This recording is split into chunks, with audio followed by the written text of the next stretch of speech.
जी अस्सलाम वालेकुम जी, सब दोस्तों को, भाइयों को जो मेरे वीडियो को देखते हैं, भाई को सपोर्ट करते हैं। आपको पता है कि हमारा किचन डोर के साथ ये डोर वाला सिस्टम भी हमारा है। आपको ये पूरे करके जो डोर है वो दिखाने लगे हैं, ठीक है।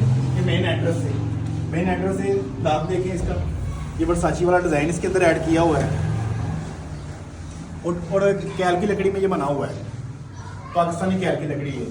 ऐसे ही टोटल डोर्स के बने हुए हैं।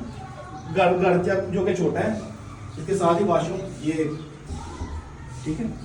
सबके अंदर ऐसी मलेशिया की जो शीट लगी हुई है इसके अंदर। और अंदर की तरफ आ जाए, अब इसकी जो बॉर्डर वगैरह लगने लगा है, थोड़ी देर तक वो भी कंप्लीट हो जाएगी। इसकी मैं आपको जो कीमत है वो भी बता देता हूँ। ये भी डोर देख लें,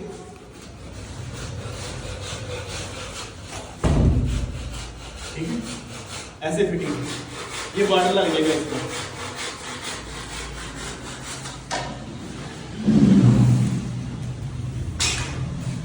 ठीक है।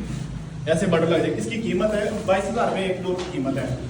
ये लैपटॉप से के बगैर इस डोर की कीमत 22,000 रुपये है। 22,000 रुपये में आप पंजाब के अंदर कहीं भी हमसे ऐसा कर सकते हैं। ये डोर, ये डिज़ाइन देखते हैं आप। बाकी ओके।